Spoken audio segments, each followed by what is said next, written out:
THQ is soon to wow us with a whole new concept, a snowboarder with a storyline. Dark Summit is set in a dark future, blending an Arctic Mad Max with the action of SSX.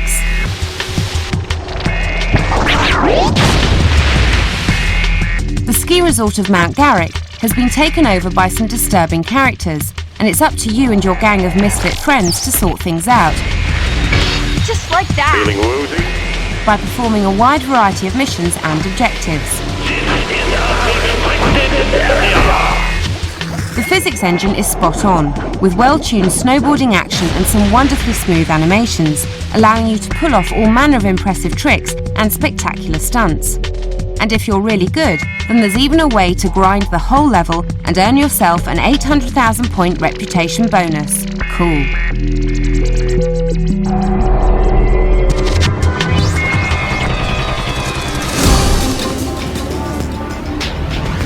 Cricket 2002 is a complete overhaul of their original Cricket 2000 game, and EA are hoping that it'll knock the opposition for six.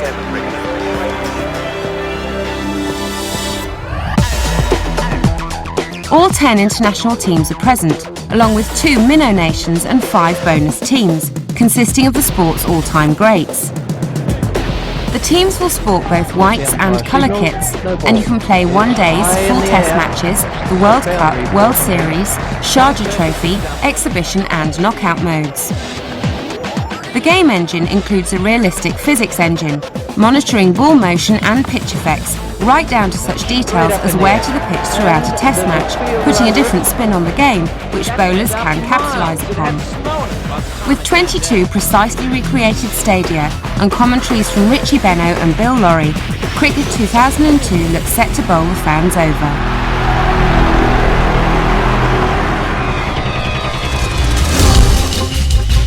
.3DO are taking to the slopes, but in a radical twist, there isn't a snowboard in sight. Instead, Mad Tricks is a full-blown arcade skiing experience, complete with the endorsement of Olympic gold medal winner Johnny Mosley. In keeping with its arcade style, there are as many as 150 tricks to try your hand at, performing grabs, grinds, flips, spins, misties, rodeos, and even specialist moves such as Mosley's own dinner roll and Tanner Hall's Toxic or Bio. But you're not just limited to the mountainsides either. You can try your hand through the snow-filled streets of San Francisco, or ski through Las Vegas, or even ancient Rome. Take to the air from cottage roofs and picnic tables, leaping moving trains and skiing down fallen trees. Skiing has never been so much fun.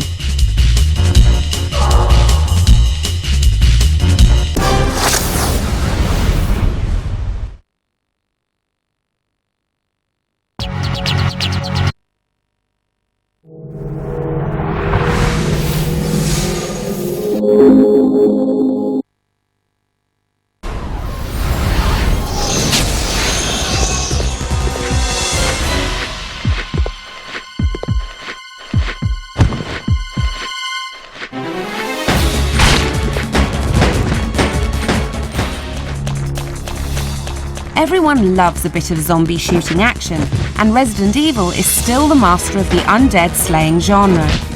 Gun Survivor 2 makes full use of the PS2 Guncom as you progress through the locations seen first in the Code Veronica game.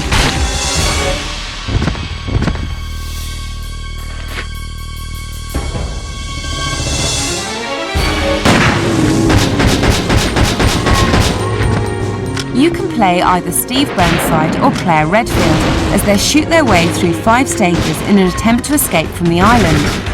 Each stage has a key, which you'll need to get hold of to unlock the exit behind that level's boss monster. Your progress will also be hampered by all the usual cast of zombies, hunters, spiders, bandersnatchers, tongue crawlers and hook crawlers who will try to stop you making it to the level end before the time limit runs out.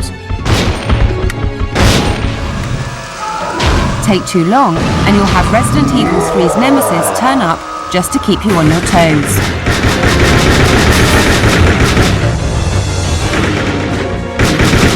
If you're feeling more daring than your average zombie blaster, you can even try getting up close and personal with them. Time things just right and you can make a critical hit from very close range, taking them out of the action with a single shot.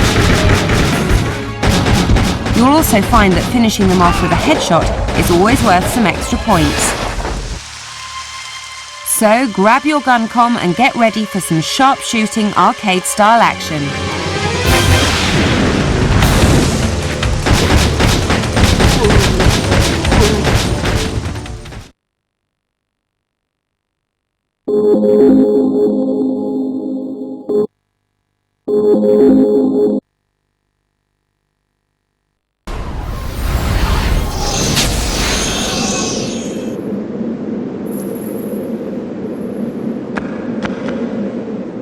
Ico is the wonderful new puzzle-solving game from Sony.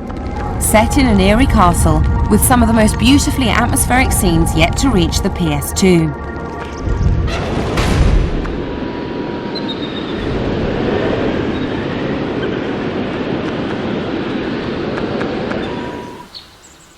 The plot itself sets the bizarre tone for the rest of this intriguing game. In a small village, a boy is born with horns protruding from his head. Seen as a sign of evil, the ever-conscientious villagers take the young lad, Ico, up to the old castle and leave him there. Fortunately, he's able to free himself, but he starts having strange dreams. He dreams of a young girl called Yorda, who is also trapped there by an evil queen, and she needs his help. As Ico, it's up to you to lead Yorda to safety through the huge and sprawling castle, to get her away from the evil queen who wishes to possess her body. To do this, you have a wide range of moves, including walking, running, jumping, hanging and scaling rafters and mountainsides, swimming and fighting. The majority of opponents can be dealt with using Ico's horns, but the bigger challenges need to be faced with the various objects found lying around the castle.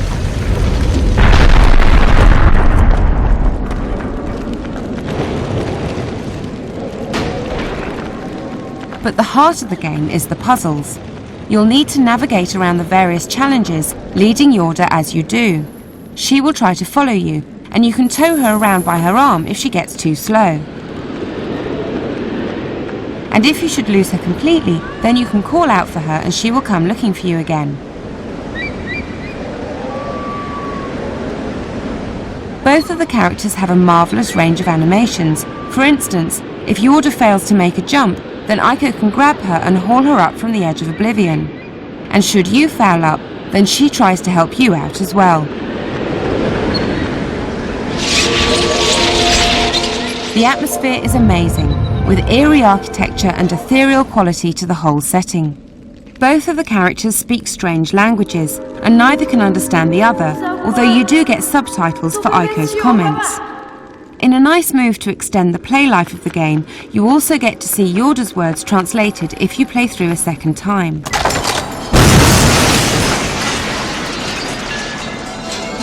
The whole thing is beautifully put together and brings an air of complete serenity. Even if you fall to your doom, you just get set back a short distance and allowed to try again. To save the game, you just need to relax on a couch. It's all very tranquil.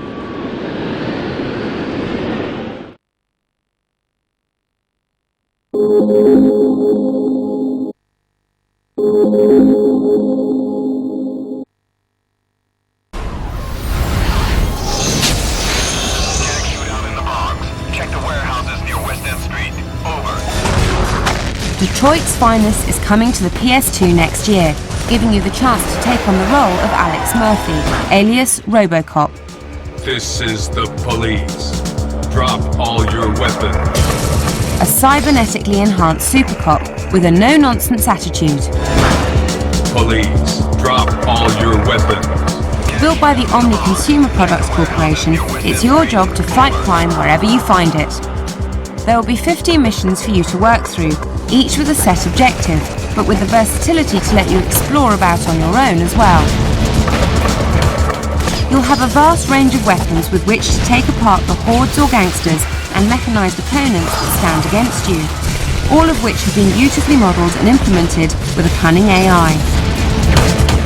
You'll even be able to damage large chunks of the scenery, breaking doors and windows, blowing up cars and making the most of RoboCop's advanced weapon systems.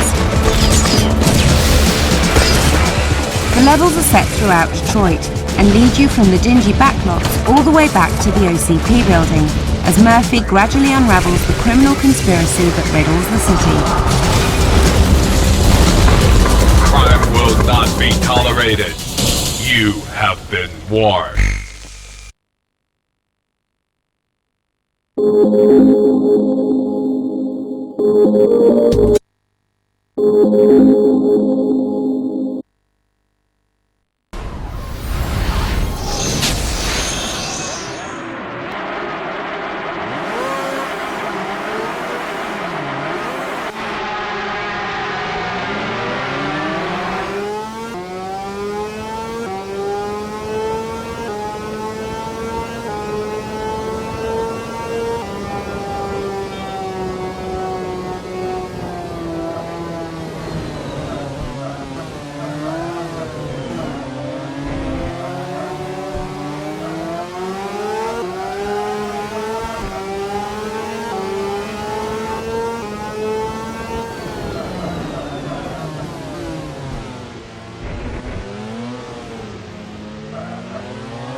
Jak and Daxter is the latest action platform adventure hybrid from Naughty Dog. You get to play the part of the strong and silent Jak, whilst comedy sidekick Daxter the Weasel perches on your shoulders. I'll never get real.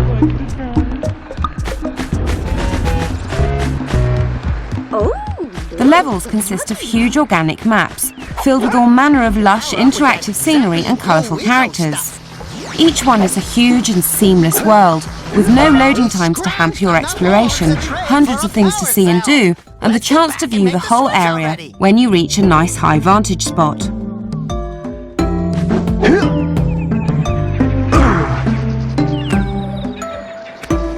Good work! The blue eco caused the door to open.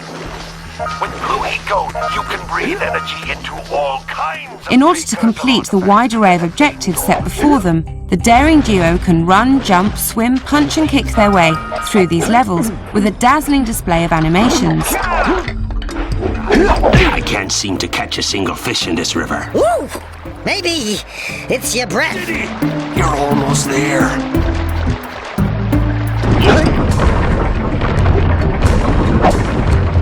As you complete the missions, you will pick up numerous power-ups, as well as eco-energy and power cells, which will allow you to progress into the deeper levels of the game.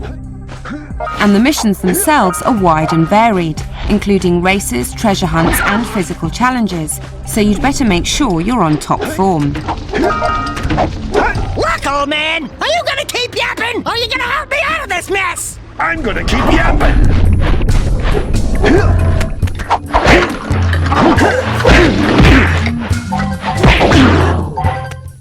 You'll also find the AI being quite clever, with monsters following in your footsteps to avoid being led into traps, and then using pack tactics to make your life just that little bit trickier. You'll have to be careful to stay on top of this game. It's an ambush! I couldn't help you if I wanted to. What?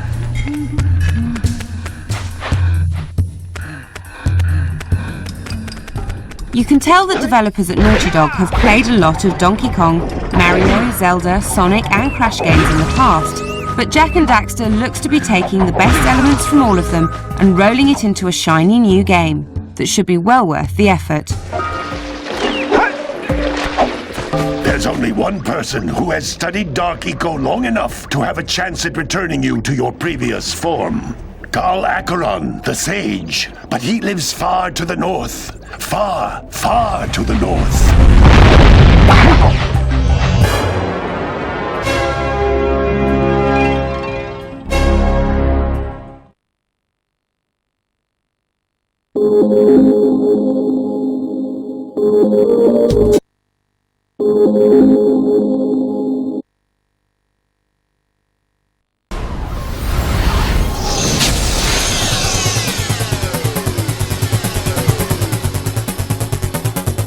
Wipeout Fusion marks Sony's return of the Wipeout series to the PS2, and it's a series that keeps going from strength to strength.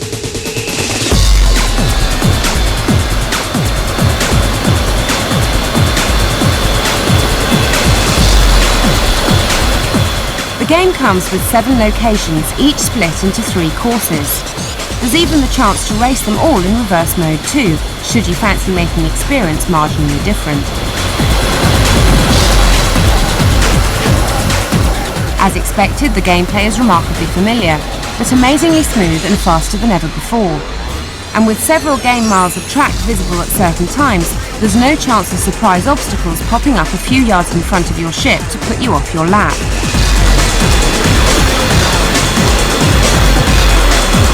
Your choice of futuristic vehicle now comes with 2 drivers, each of which has different ratings. It's possible to power up your driver and vehicle by buying upgrades, adding a new progression theme along with the desire to earn that 100% upgrade rating for your favourite hovering craft.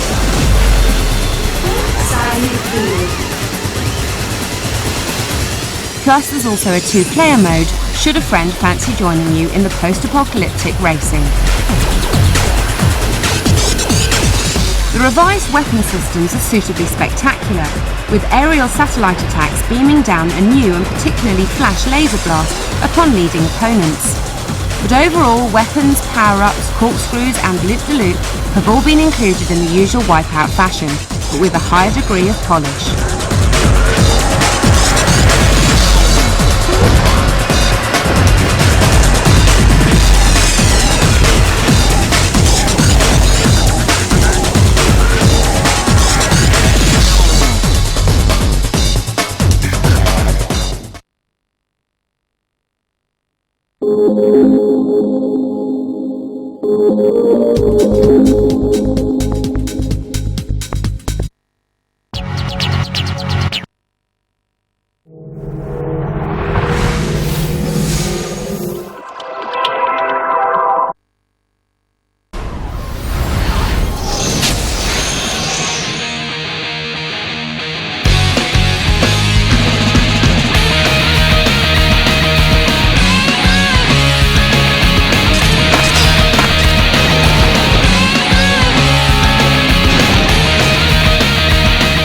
After last month's exclusive preview, Tony Hawk's Pro Skater 3 genuinely looked to offer something new over the previous title.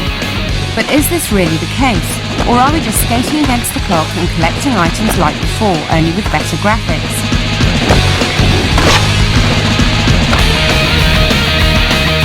This time around, Activision has thrown a story in, and each level has a separate theme, transforming the play and opening up new locations to further the challenge as you progress. And so it continues, but with heaps of trickery thrown in to expand on the usual selection of minigames and repetitive challenges.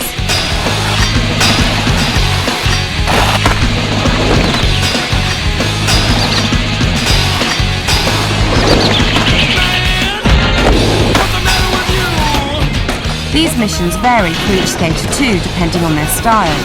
An aerial mad boarder will be presented with more in the way of ups and overs to beat, while a ground-based skater gets more in the way of low-level grinding.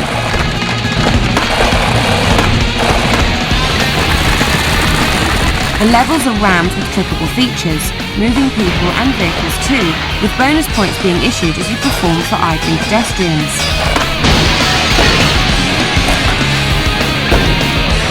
Tricks are more plentiful than ever before, with several key tweaks to the system.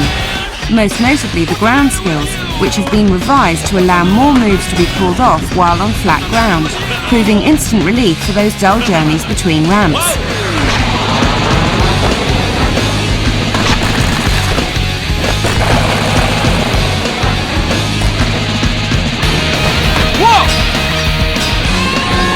Gorgeously smooth and insanely fast, Tony Hawk 3 is exactly how PS2 games are supposed to be and plays as brilliantly as ever.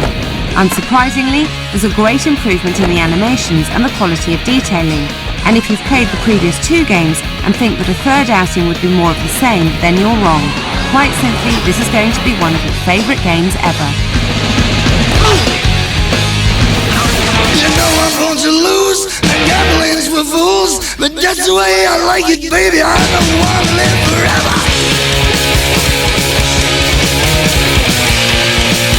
And don't forget the Joker.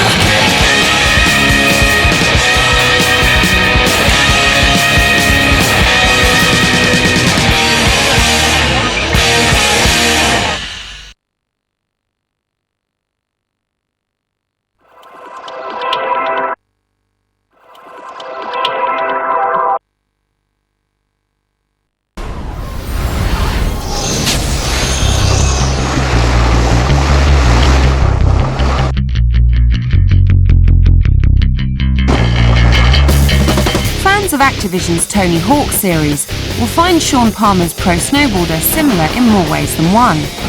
For starters, the control and trick system draws a close parallel, and a series of Tony-style challenges take place across 8 mountain courses. Beat 3 different scores, Boarder, Pro and Sick, get a score within a certain time, smash or grind various notices or logos, pull off certain tricks and find hidden objects. This time they're hidden sponsors rather than tapes.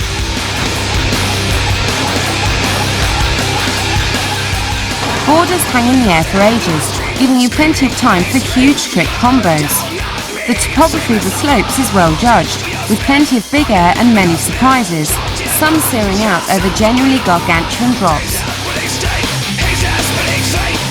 and once you've got the hang of the courses and beaten enough of the challenges, you'll be awarded points to upgrade your stats.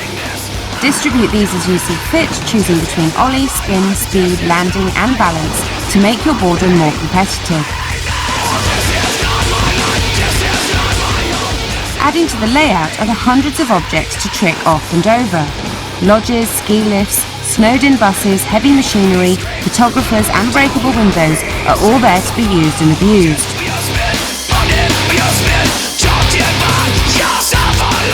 Unsurprisingly, beating the challenges is the way to open up new courses. Each one will entertain you for ages. The multiplayer modes are also worth investigating, particularly Push, as landing big tricks here will see your half of the screen spread annoyingly across your opponents.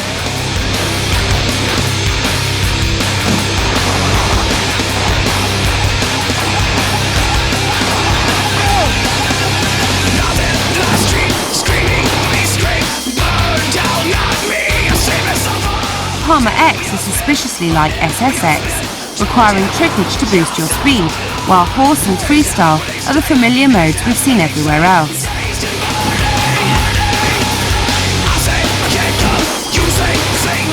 Although it's simply sticking to the age-old snowboarding route of mountain trickery, it's well balanced and a joy to play. A big game with big attitude that does just enough to differentiate itself from its main SSX rival, making it well worth the asking price.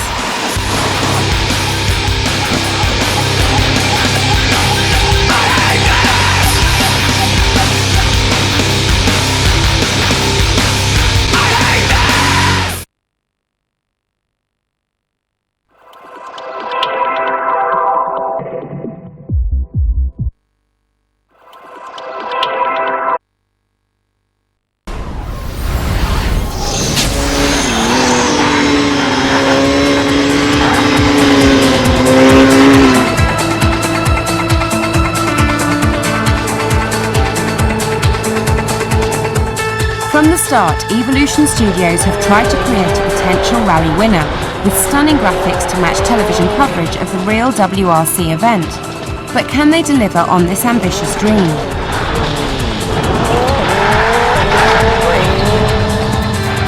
As you'd expect, all the cars, teams and drivers from the World Rally Championship are present, including the brothers McRae, Richard Burns and multiple champion Tommy Mackinnon. 50, right 4, 50. The four main modes of play extend across more than 70 stages, themselves divided between 14 rallies, and take in time trial, single rally, championship and two-player.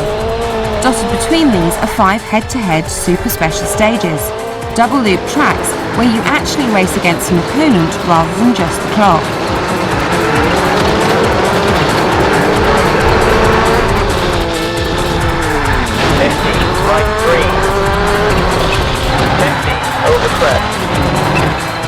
Each course provides a noticeably different challenge, and not just because of the local weather. Every surface has different characteristics, so there's plenty to get to grips with as you make your way through various hot, freezing or just plain drizzly countries. No rally game is complete without damage, and WRC has a most impressive damage modelling system, affecting more than just the aesthetics of your vehicle. Steering damage is particularly noticeable, making the end of the stage even harder to reach and inviting even more collision along the way.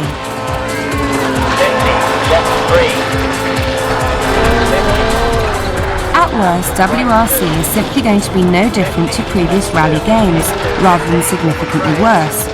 The controls are well balanced, the handling is challenging yet predictable, and Evolution Studios have done well in capturing the essence of the terrain in each country too.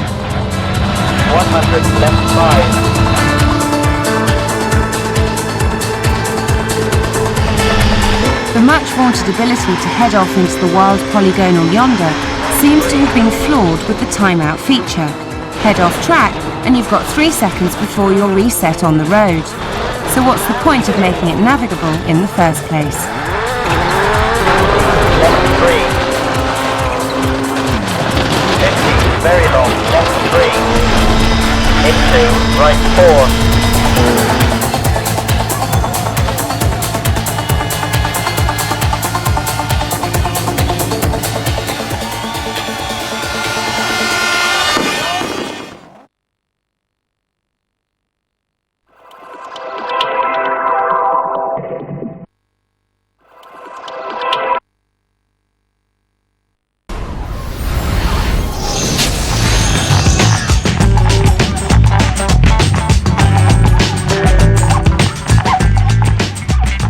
Scheduled for a November release, Global Touring Challenge Africa is Rage Software's next-generation driving title for the PS2.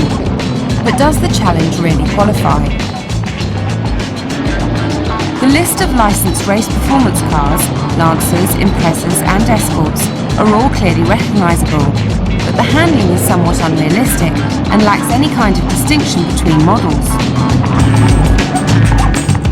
Detailing is low on the vehicles, and the backgrounds are passable in quality, but only achieve a pleasing niceness in those areas of Africa where vegetation is at its most lush.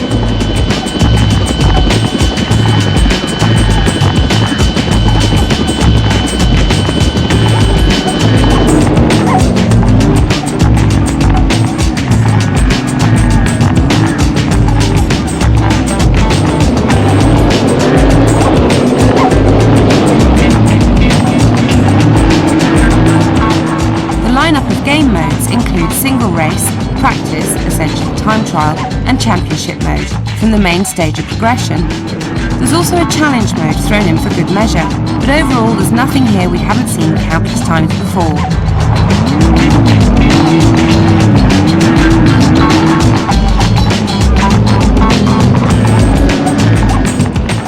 Each performance is judged on time, damage, bonus penalty score, and team status. The last of which gives a percentage score of how respected you are, but none of it adds anything to the game whatsoever.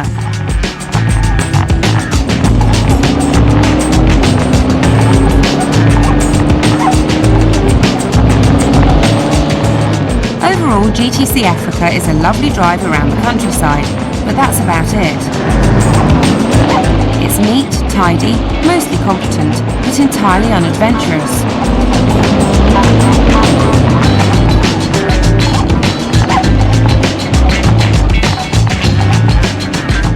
Bar a few different backdrops, the tracks all look the same and each corner brings a sense of déjà vu, as 90% of the corners on any track are flat out.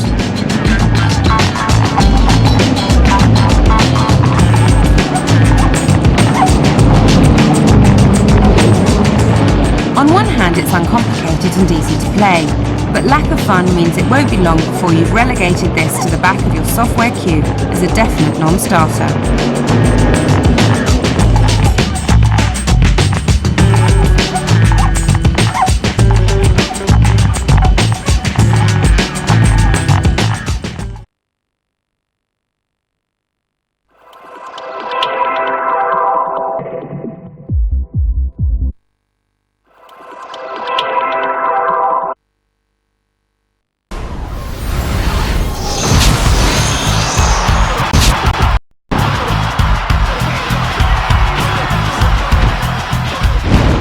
The world of pro wrestling is known for its showy displays and free-for-all format, and now you can get away with all the tricks and stunts of the real thing. Just bring it.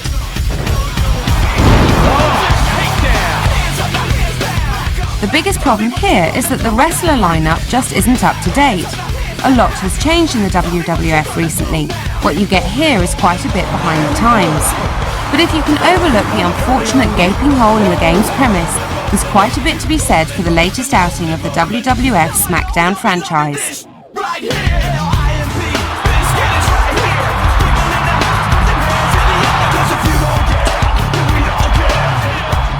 You get to see the wrestlers making their full entrance to the ring, all within the game's main engine, rather than resorting to set video clips. Then once you're in, you can make use of the referee, get assistance from allies, have your manager distract the ref, take the fight into the audience, or even lay the smackdown on the commentators. In short, everything you've seen on your TV you can get away with in the game.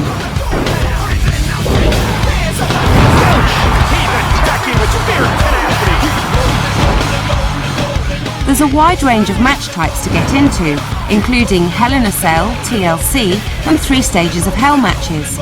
Each match can then be set up just to your liking, with 4-way dances, 6-man tags and so on, as well as the introduction of managers to the game. Vince McMahon will match up tonight. There will be no disqualification. And if that's not enough, then you can also create your own wrestler or even create your own taunts.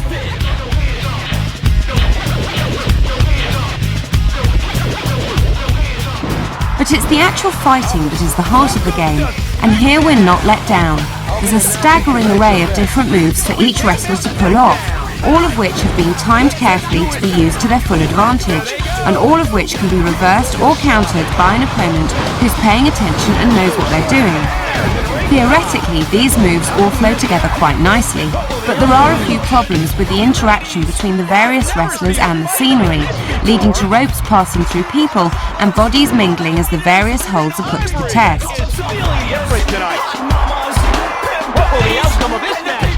So if you can cope with the out-of-date lineup and overlook the occasional graphical glitch, there's plenty here to enjoy, and you'll soon be throwing your opponents around in true WWF style. That's not gonna work. Keep rolling, rolling, rolling, rolling. Keep rolling, rolling, rolling, rolling.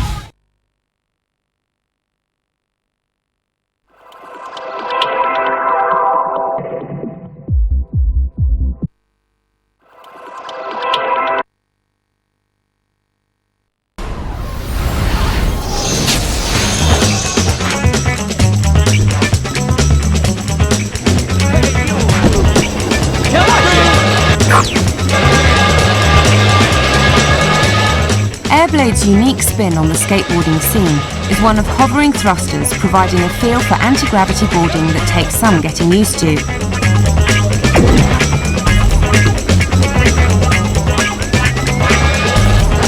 But with a similar control system to the Tony Hawk games, grinds, grabs and a massive array of limitless combos can soon be reeled off with Hawkmaster-like precision.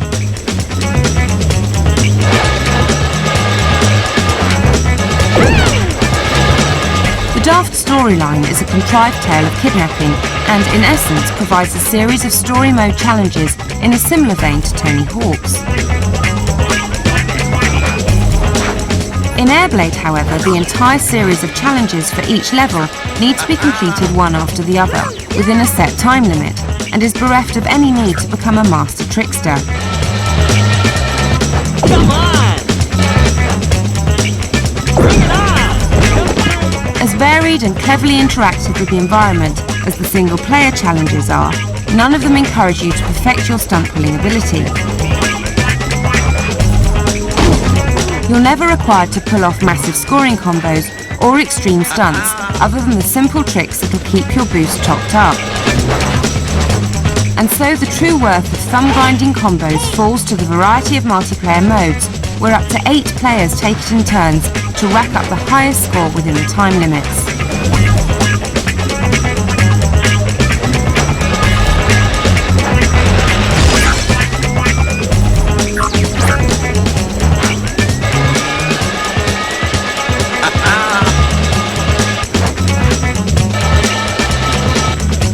Visually, few games on offer will impress as much as this.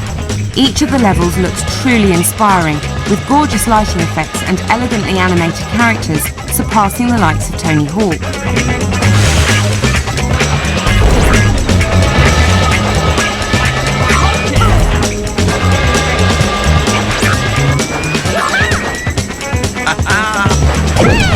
But in the end, there's only 6 levels on offer, and this doesn't really add up to much when compiled with annoying repetitions and time limit frustrations.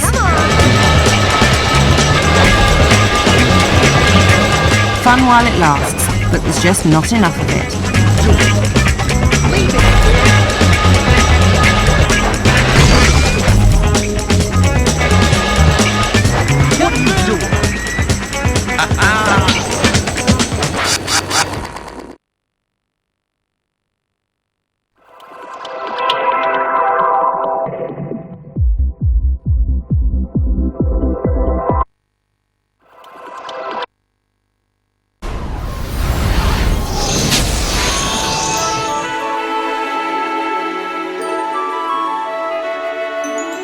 At last, the true successor to the glorious ISS Pro Evolution 2 finally kicks off on the PS2. But has the wait been worth it?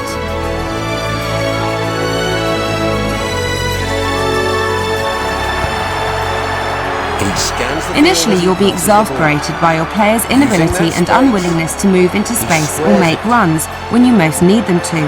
But this is all down to strategy and tactical nous, and is what makes the victories so much more satisfying. However, it can be a daunting experience for ISS virgins. It's not an easy game to get to grips with, and you'll probably feel totally out of your depth in your first few matches with the numerous key combinations. Is about to start. But hidden away in the menu options is the praiseworthy tutorial mode Offside. He sends it into the middle. that takes you through all of the control nuances, including the numerous new additions, loop shots, fakes, crosses and dribbling speeds, which are all explained with helpful demonstrations that are essential if you want to humiliate Germany with a crushing 5-1 victory. Today is a top-notch exhibition of football. Another feature that is almost too realistic is the player's close control. It now takes a few moments to get the ball under control, which stifles the fast-flowing moves of world-class football. That was stunning! Unlike most footy titles, Pro understands the true value of the glorious game, and is without doubt one of the most realistic.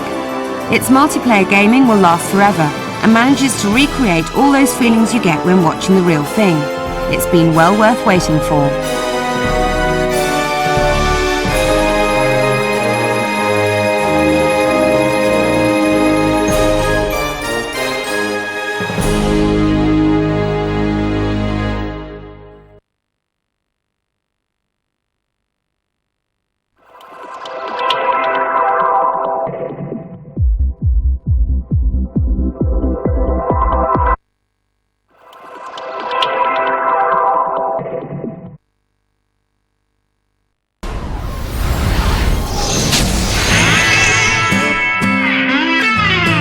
For those of you unfamiliar with the game from its earlier Dreamcast and arcade appearances, 18-wheeler American Pro Trucker involves a freight chase across 5 varying stages.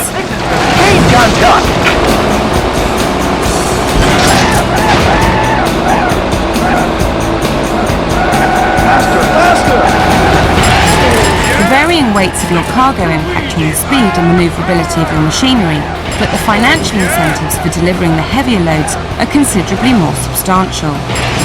Sounds straightforward enough, but working against you are all manner of obstacles, from falling crates to slower moving traffic, and the highly annoying countdown timer. Time is up! It's possible to make up extra time by ramming specific vehicles. You're in my way, greenhorn! But it can be easily lost again while jostling with your rival trucker. You Did you see that? Overall, it's good fun whilst it lasts, but the longevity of the game is questionable, especially when there's a distinct lack of extra features and game modes to play for.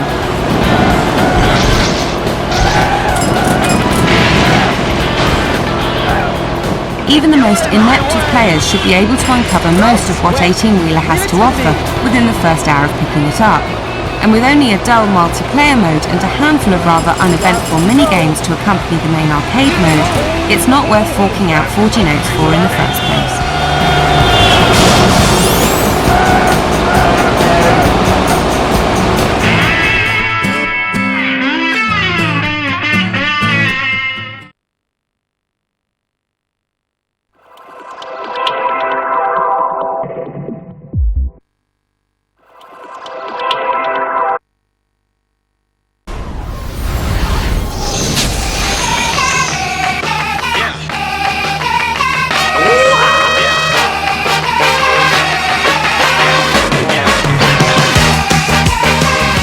Studios have taken up water sports and produced the aquatic counterpart to their highly playable ATV off-road. With 8 riders, 18 courses and various modes to play on offer, Splashdown isn't lacking in substance. There are plenty of similarities between the two titles in terms of graphics, features and gameplay, but also one very important difference. For some inexplicable reason, Rainbow Studios thought to remove the one element that elevated ATV into the realm of greatness, the 4-player game. Although the two-player mode is decent enough in Splashdown, it fails to capture the same gaming frenzy whipped up by ATV. Thankfully, there's more fun to be had in the main solo game.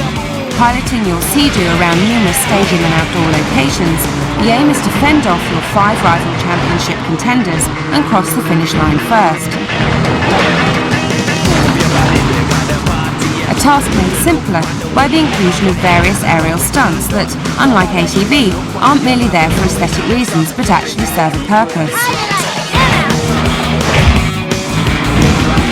Repeated use of stunts can be a tad risky on the choppy waters, but are necessary to fill your boost meter and increase the speed of your Sea-Doo, thus improving your chance of winning. If you enjoyed the challenge of ATV off-road, then Splashdown's unique brand of aquatic racing is worthy variation. It's just a shame they forgot the 4-player mode.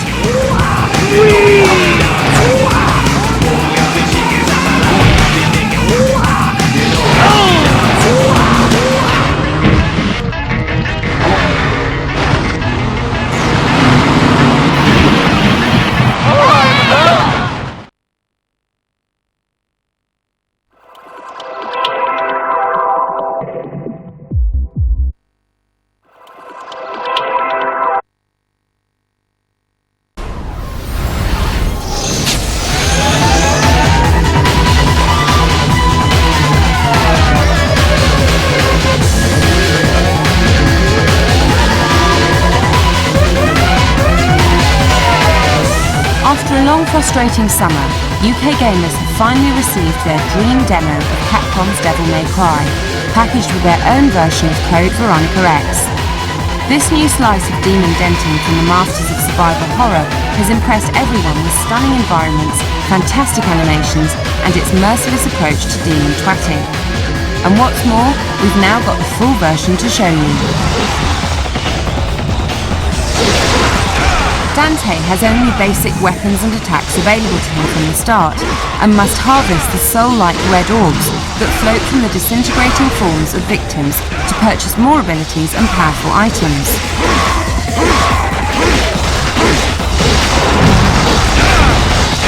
And these abilities aren't just there to make things look nice. Dispatching the legions of enemies with style and flair fills up the letters beneath the life bar and gives access to the Devil mode. Switch to this, and Dante goes large, with bigger, louder and faster attack moves.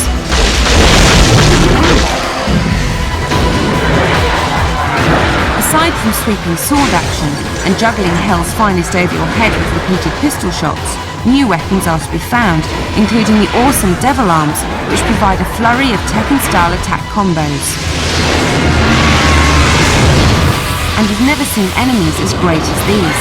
If the incredible detailing and animation fails to impress you, the sheer scale of the creatures surely will.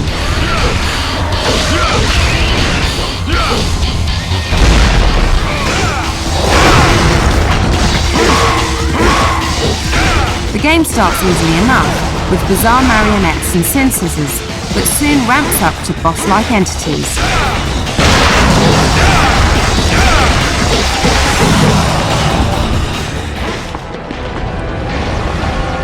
The giant arachnid, Phantom, delivers magical attacks with lightning speed and summons the dead in the form of giant fire pillars.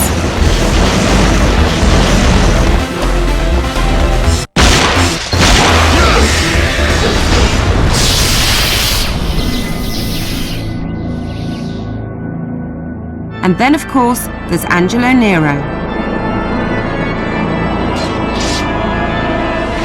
You must fight Nero at several points in the game, as he orbits close to the centre of the game's story. Actually, several of the bigger enemies make multiple appearances, and they only get tougher as they get more annoyed at you.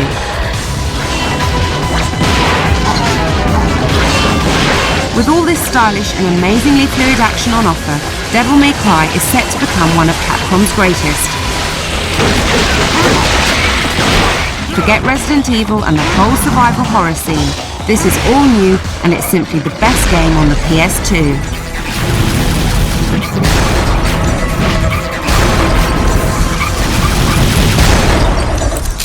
Let's rock, baby.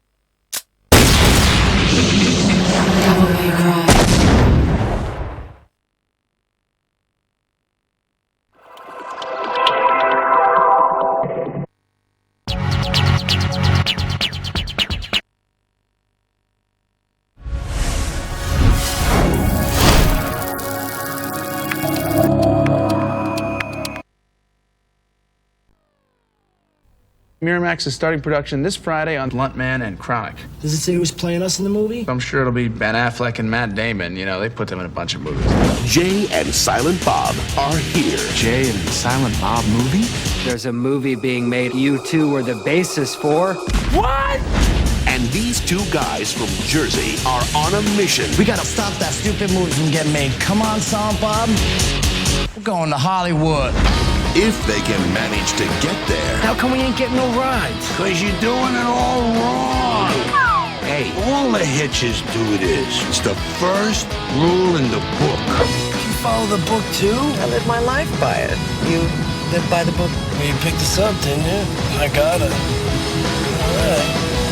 What are you doing? Whoa! We keep our eye on the prize and let nothing distract us. Just for you, I'll do it. For you, for you.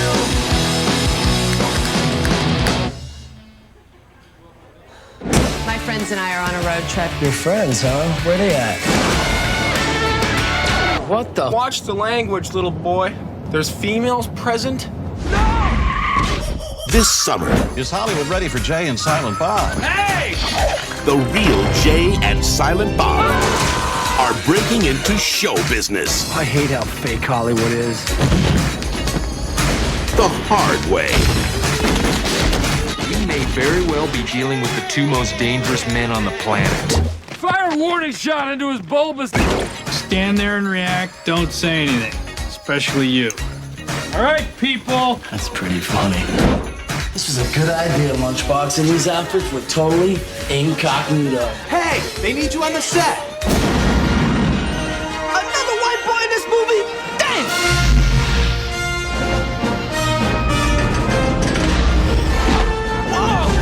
Jay and Silent Bob strike back. I think George Lucas gonna sue somebody.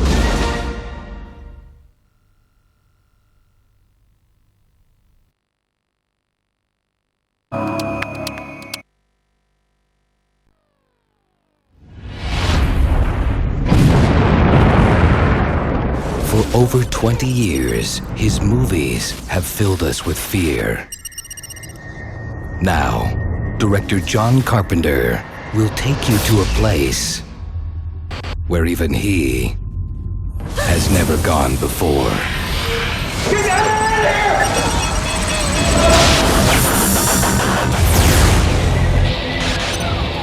It was supposed to be a routine prisoner transport. But here, a million miles from home, on the planet Mars, Hello? Anybody here?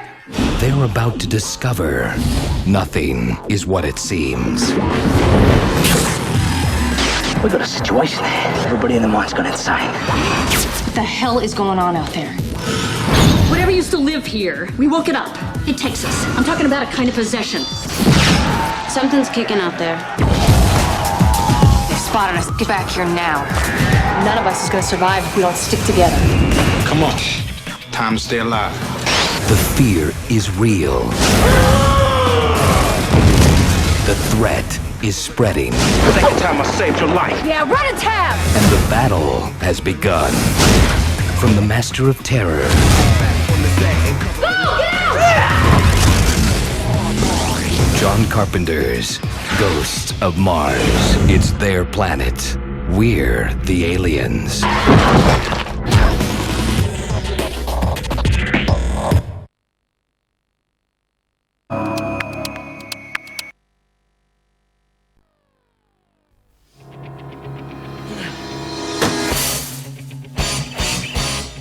I am a warrior. I am a warrior. I am. Huh? Oh! Oh! Warrior can't feel his face. Marvin Mange always wanted to help people. But nothing ever came easy. Dimples got out again. I let him out. Until a tragic accident. That wasn't so bad. And a groundbreaking medical experiment brought him back to life. I'm Marvin. I'm Rihanna. Is something wrong? Nice catch. What's in me? When I found you, you were more dead than alive. And the only way to save you was my radical transspeciesectomy. What's that mean? I put animal parts in you. What? I'm an animal Frankenstein. My lord!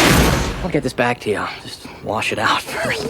Now he's trying to blend in and act human. Give me a paw. Before his animal instincts take control.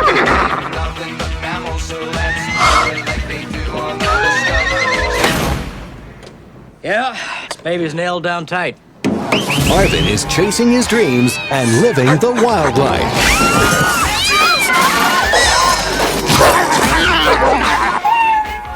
Take cover. You know, there's something about you. I cannot figure it out. Crime has a dangerous new enemy. There's some kind of a beast out there. Law enforcement has a powerful new ally. Somebody help my boy!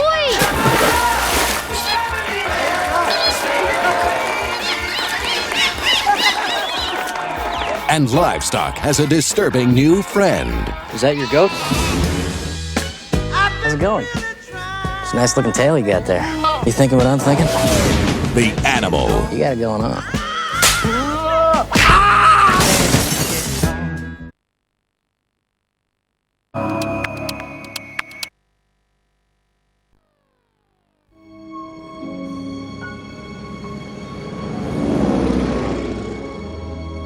How long is America going to pretend the world is not at war? From Berlin, Rome, and Tokyo, we have been described as a nation of weaklings and playboys who hire British or Russian or Chinese soldiers to do our fighting for us. I'm going to the war. You just make sure and come back for the both of us, all right? We've been trained to think that we're invincible.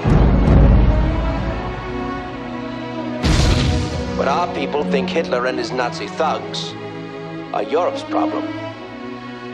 Does anyone think that victory is possible without facing danger?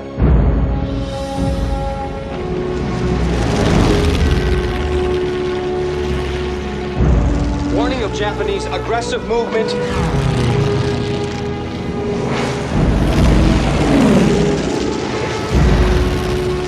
December 7th,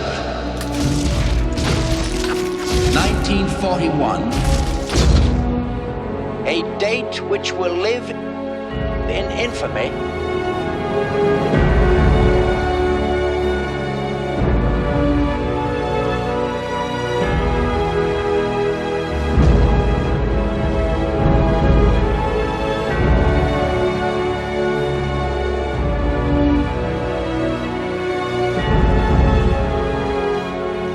We are at war.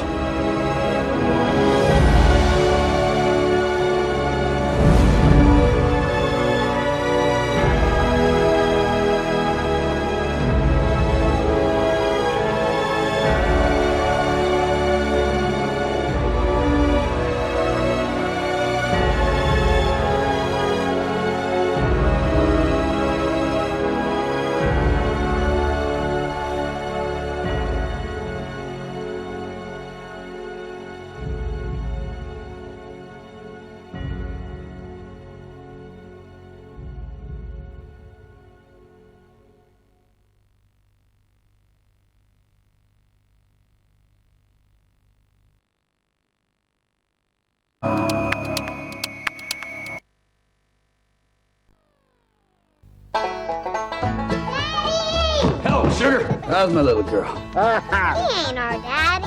I am the only daddy you got. I am the damn paterfamilias. Now Mama's got a new beau. Vernon here's got a job. Vernon's got prospects. He's bona fide. What are you? You can't marry him. Can I am and I will. This gentleman bothering you? Well, you can't marry my wife.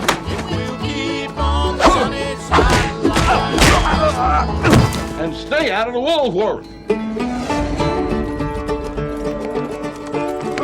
To get back to his wife and kids, Ulysses Everett McGill will do anything. Hey, any boy, Smitty's. But he's about to get off on the wrong track. Who elected you leader of this outfit? Well, Pete, I figured it should be the one with the capacity for abstract thought. Boys, just stick with me. Yeah, we're in a tight spot. Believe me, I got a plan. I can get my wife back and we can get out of here. Okay, I'm with you fellas. And the man of constant sorrow. Is you going to introduce us, Pete? I'll feed them first. Them sirens loved him up and turned him into a horny toad. You two are just dumber than a bag of hammers. Well, allow me to introduce myself. Big Dan, Toot Core. Hey, what line of work you in, George? Come and get me, Captain! Oh, George, not the livestock. Wait a minute. Since we've been following your lead, we got nothing but trouble. You have eluded me for the last time. I got the answers. I'm bona fide. Maybe your friends think I'm just a stranger. My face you never see no more. But there is one wrong. Son, you're gonna go far. I'll meet you on God's golden shore. You ever been with a woman? I gotta get the family farm back before I can start thinking about that.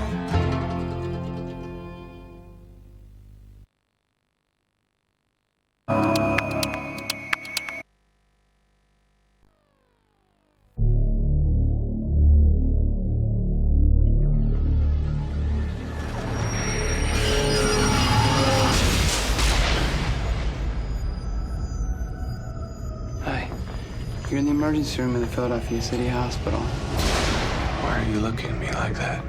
One, because it seems you are the only survivor of this train wreck. And two, you don't have a scratch on you. I wanted to ask you a question. It's gonna sound a little strange, but just think about it for a second. Audrey, do you remember me ever getting sick? I can't remember. Do you think that's kind of weird? Not remembering one cold, or a fever, or a sore throat? I've come to believe a rather unbelievable possibility. I hope you can keep an open mind. Are you ready for the truth?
Combat has established itself as one of the most victorious air combat series to soar onto the original PlayStation.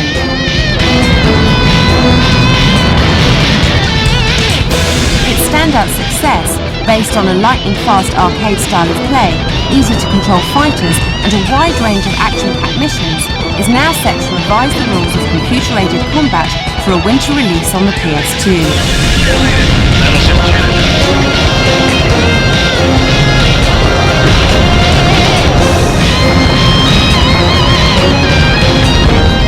All the action takes place base on a continent known as Eugea, We will launch a surprise attack on the Ada fleet while it lies immobilized at Conrad where a Harbor. gigantic meteor has virtually wiped out the population, leaving the former superpowers splintered into rival factions and eager to fight over the remaining military installations.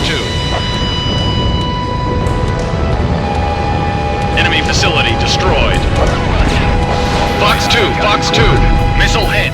Air combat titles often become a monotonous exercise in missile lock-style dueling, with a splash of reconnaissance thrown in for good measure. And although the initial missions in Shattered Skies entertain this uninspired pursuit, it soon becomes evident that Namco has upped the dogfighting stakes to offer more realism and atmosphere. Over 20 planes are available overall, with the initial selection on hand for purchase when you've acquired the cash to buy them. Each fighter's handling is based on its real-world performance. The A-10A has low speed and mobility, but its defensive and air-to-ground capabilities make it ideal for dishing out the fire on unsuspecting naval fleets and ground-based military targets.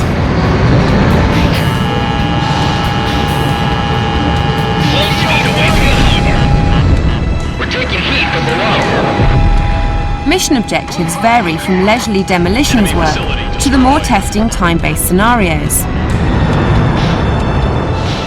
Taking down 800 points worth of pilots within a punishing 8 minutes gives you the chance to go supersonic against the B-2 stealth bombers, again within a limited time frame. Fox 2. And if your trigger-happy approach leaves you dry on ammo, then it's a trip back to base with the clock still ticking to load up again.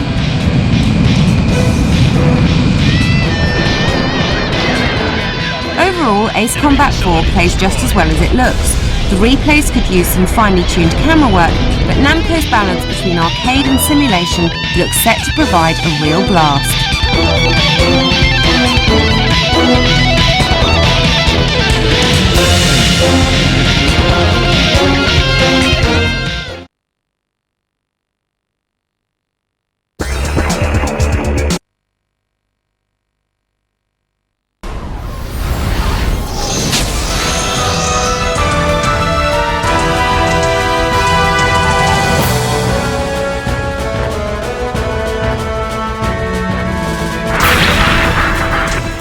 Come with us into the world of Gundam and join the Principality of Zeon as they push to secure their victory.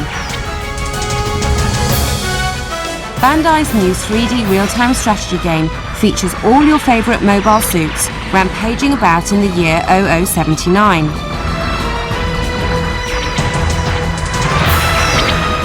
You take on the role of the commander of a mobile suit team, carrying out various missions across Earth.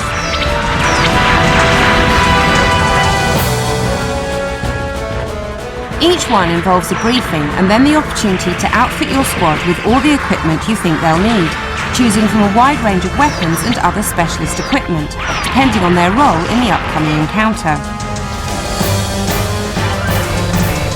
Once you're moving, you'll find yourself using a waypoint navigation system, facing wave after wave of enemy units. Your teammates will run on their own, unless you switch to controlling them directly, which allows you to administer more complex strategies, such as flanking maneuvers and diversions. The lock-on targeting system helps out a lot with shooting from a third-person perspective, but you'll still have to plan your tactics carefully to take into account the weapons and capabilities of each unit. And the team play aspects promise to be quite involving, as long as Bandai ensure that the levels exploit this strength. But do you really have what it takes to make the best of the strengths of your units and lead the bad guys of the Gundam world to victory? It's time to find out.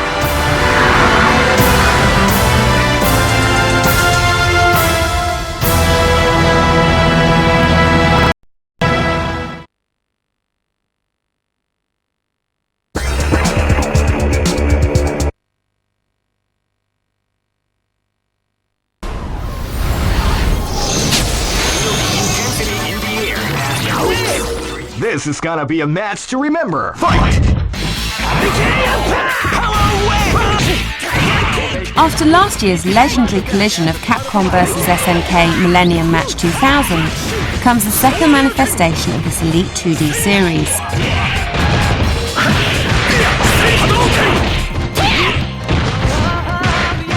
Capcom vs SNK 2 includes a total of 48 characters, with all the favourites from the previous series scheduled to return, with former secret characters immediately available from the outset.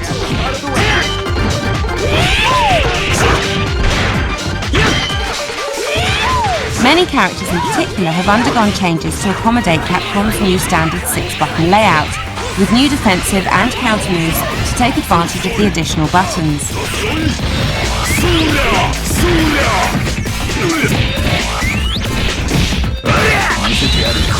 Along with numerous new characters comes a number of new fighting modes or grooves. Instead of choosing the Capcom or SNK groove, there are now 6 different grooves to choose from.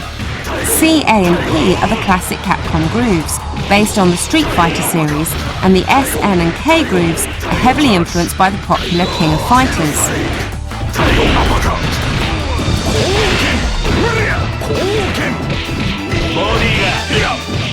Each groove offers you a gauge for storing and powering up super moves, and provides a variety of moves and attacks.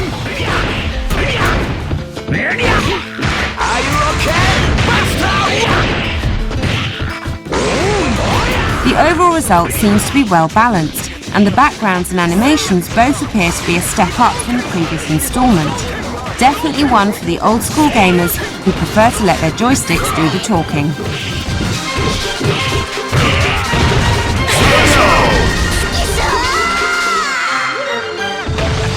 Good job.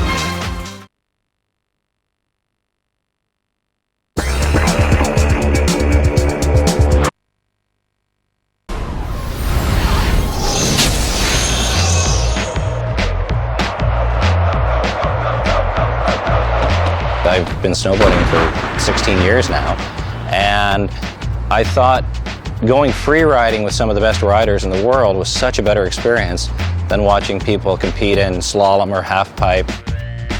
There's nothing in the game that we do that's impossible, but there's a lot of stuff that we do that's very unlikely. Last year, I think we played it pretty safe with a lot of them. This year, we've pushed quite a few of them. And that's why we're in this business, is to see this stuff come to life and start to work. Coming and doing the sequel is an opportunity to go back and get some of those things that were maybe secondary objectives and pushing the boundaries a little bit further.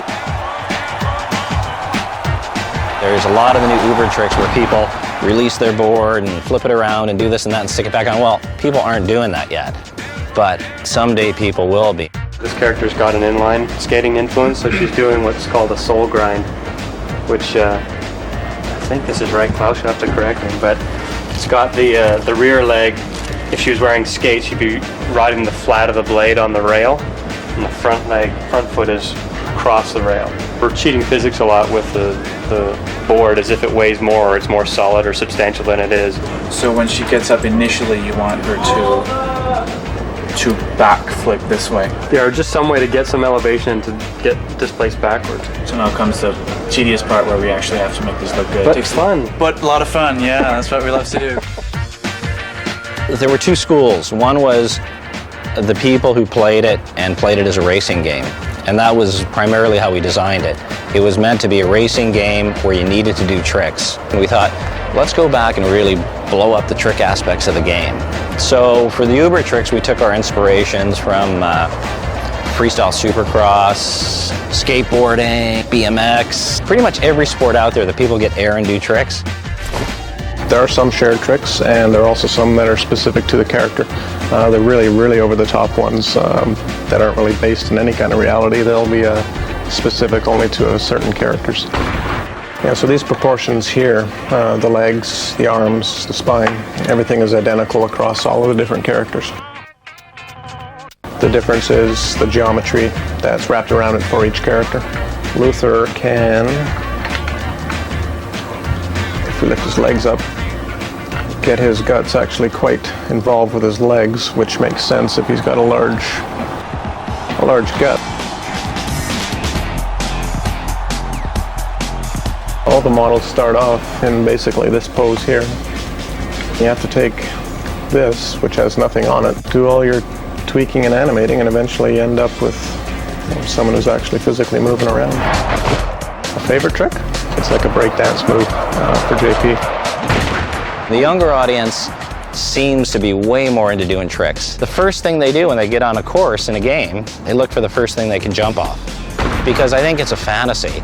In their real life, when they're snowboarding, they see a big 10-foot kicker in the terrain park, and what they really do is they look at it and go, oh man, I wish I could go off that at 30 miles an hour. But this allows them the ability to do that. Everything we're doing now is either improving the game, adding to the experience, or most importantly, giving people new experiences they've never had before.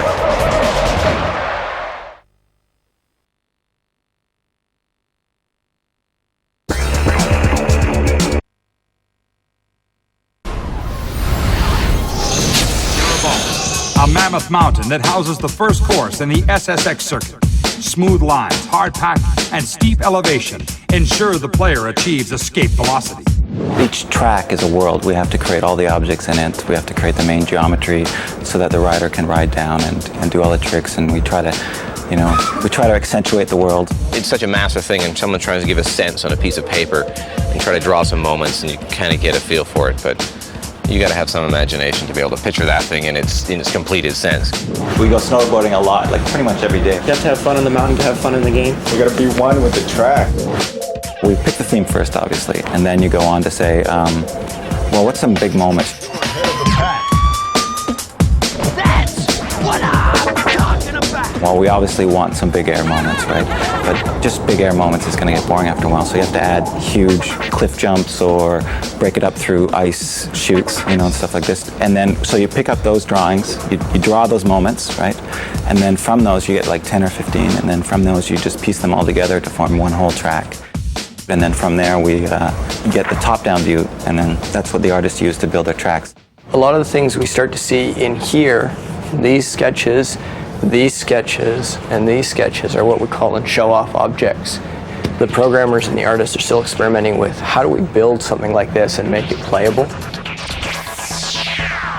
We have moment drawings like this we start off with, where in this case, it's part of Alaska, the Alaska track, and when the border comes in, there's a whole bunch of cliffs, and the border's gonna, only have like a second or less between each jump, so it's kind of that feeling of losing control.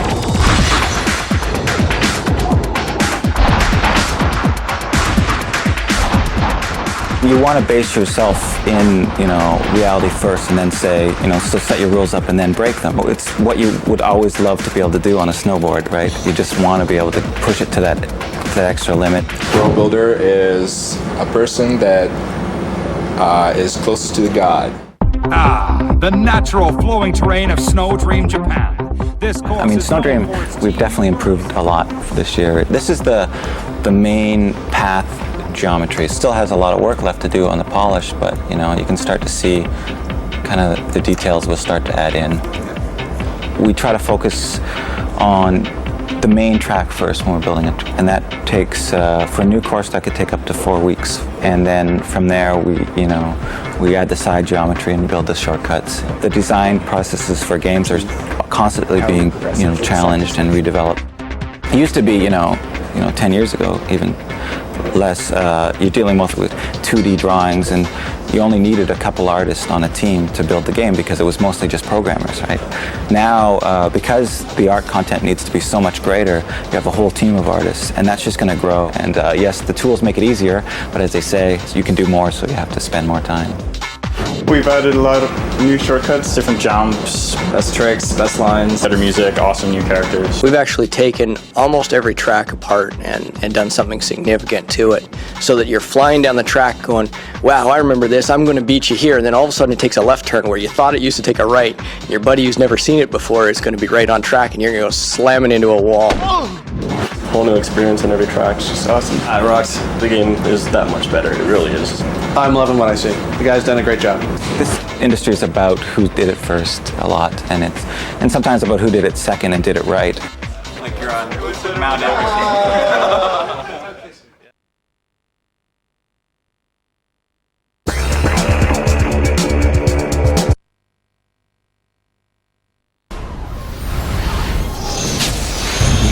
great movie stunt. There is one man who does it for real.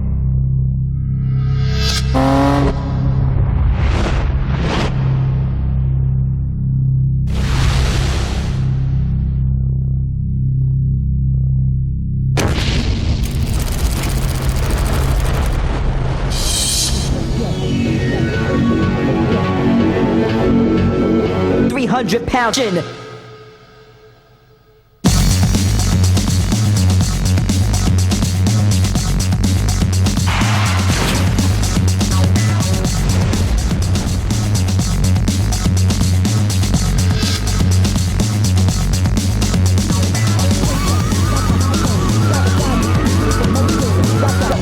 Let the baseline get ya. Let the baseline get ya. 300 pounds of pressure.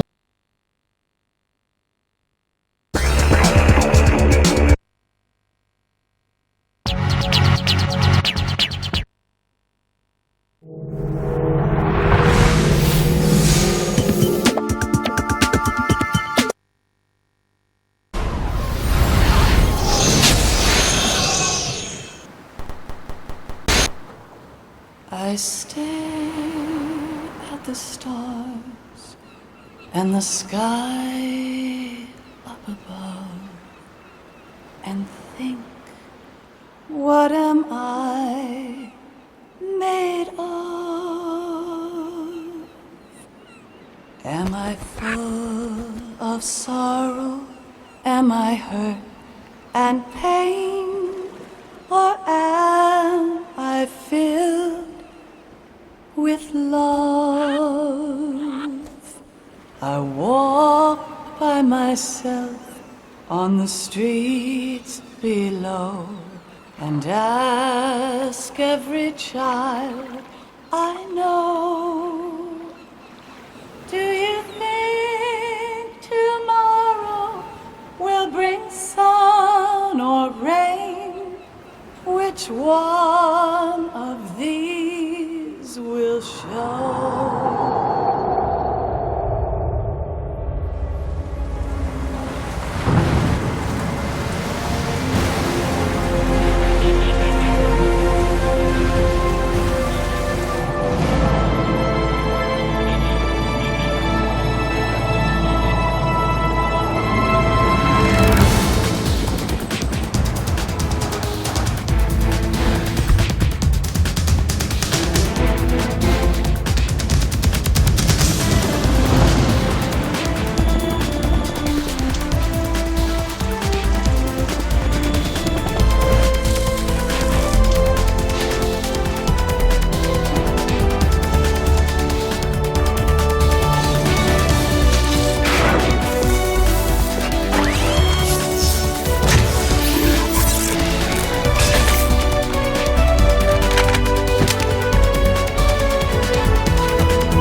We have a responsibility to the coming generations.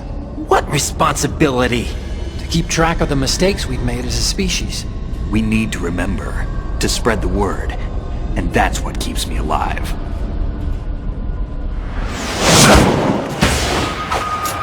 But you died! When you give in to the fear, the darkness comes. Then he's all mine. It's been a long wait, Solid Snake. I didn't kill your father. Charades usually are humorous. Somebody more important. Anyway, they bring me luck.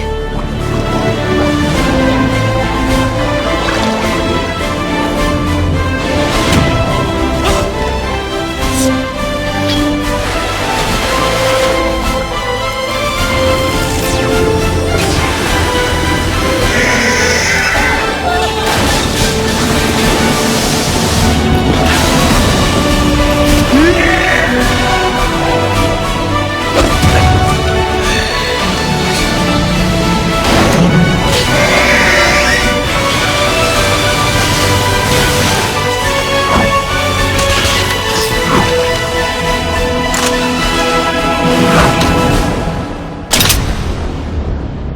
There's room for only one snake and one big boss. Looks like you were long overdue for retirement.